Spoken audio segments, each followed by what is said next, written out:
Have you ever shown up to the field or the court and hoped to feel confident?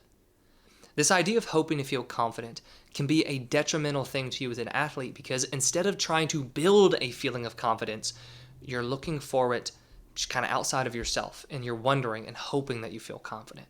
But you never want to find yourself hoping to feel confident. Instead, you want to work to generate a feeling of confidence going into games.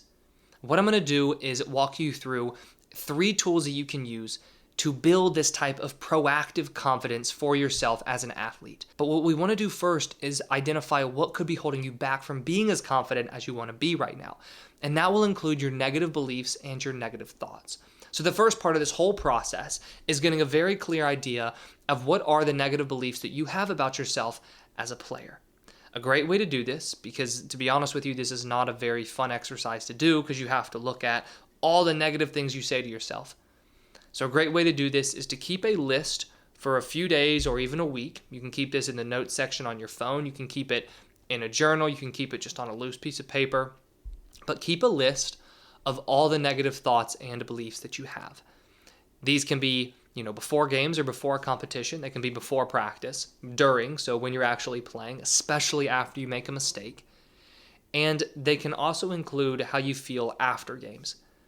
The reason it's so important to get clear on what these negative beliefs and negative thoughts are is because your confidence is directly related to your thoughts. Now, one of the best ways to build confidence as an athlete is preparation, right? If you practice and if you've been playing really well recently, you feel really prepared for that game. And so how will you think about yourself going into that game? Well, you'll think that I've been playing really well recently. I believe that I can play well today. I'm going to play well today. So you have more positive thoughts. However, if you've been playing poorly, you might think, I don't know if I'm going to play well today. I hope I play well. I don't trust myself. I'm not feeling that great today. I hope I don't screw up. You see the difference between those 2 types of thinking? One is confident thinking, and one is doubtful thinking. Once you first identify what are all the negative beliefs and the negative thoughts you have about yourself as a player, well, this then brings us to the first tool that you can use to build this sense of proactive confidence to where you are generating confidence going into a game instead of waiting on yourself to feel confident. And that tool is self-talk. Self-talk, and specifically a self-talk routine, involves a list of statements that you can repeat to yourself that work on generating this feeling of confidence. Now, for you, there are 2 ways you can use this self-talk routine to help build this state of confidence. One is on a consistent basis. So throughout the week, right? So every single day, you want to be rereading these statements to yourself, because what this is doing is it's actually training you to think in this more confident way. Because the way we think, it is trained through repetition. Now, we are always training ourselves to think a certain way. We just sometimes might not be doing it as consciously as we would want to be doing it, right? Throughout the week, if you're thinking negatively, if you're thinking, something that your coach says, you're thinking about the mistake that you made, you are training yourself to think in a certain way. But we want to make sure that you're giving yourself the opportunity to train yourself to think confidently. So that's where this first part of the self-talk routine comes into play. But the other way that you can use self-talk for games is actually before the game starts, rereading this list to yourself to work on building up those positive thoughts, those confident thoughts, so you start building that feeling of confidence as the game begins. And then the second tool that you can use is to, really use something known as mental rehearsal, which is also known as visualization, to cultivate this feeling of confidence. Now, if you've been playing really well recently, how much more confident do you feel going into your next game? You probably feel really confident. Same way as if you had been practicing really well, you would feel really confident. This idea is if you've been doing well and you've been seeing yourself do well, you feel more confident because you trust that you can do well again. But what happens if you haven't been playing that well? What happens if practices haven't felt that great recently? Well, you still want to feel confident for your game, and in fact, you need to work harder to feel confident because you're naturally not going to feel as confident. And this is where mental rehearsal can become very helpful. What mental rehearsal is it's where you rehearse in your mind the skills that you want to do well during games.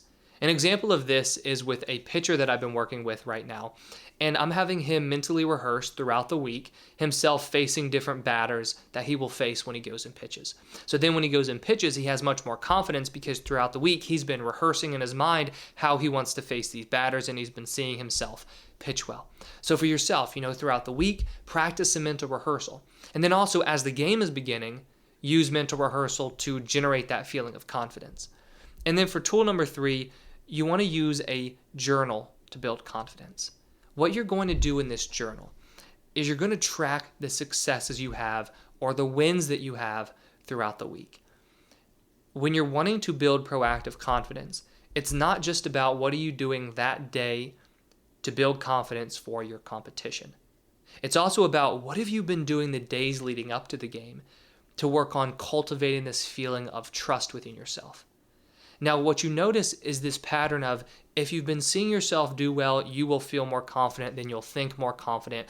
And that's because, confidence is built on the experience of success. That's really the only way to feel confident in yourself. But sometimes, in fact, most of the time, it's easy to overlook your successes as an athlete, no matter how big or small, and focus on the mistakes you made because you want to keep improving, right? You want to keep seeing that progress. But if you already experience a lack of self-confidence, if you don't give attention to the successes you have and the wins you have and the things you do well, you're never giving yourself the fuel to feel more confident. So with this journal, what you'll do is you'll list out every single day the things you've done well that day in practice or a game. And as the days go by and the weeks go by, what this is doing is it's building that proactive confidence for you going into your next game or competition, because you're building up that memory of success.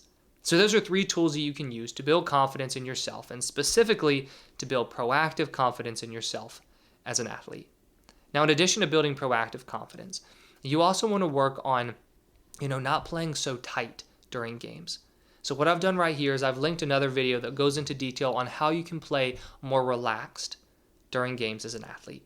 I hope you enjoyed this video, and if you did, please hit that like button and subscribe if you haven't already. I put out new videos each week on sports psychology and mental training.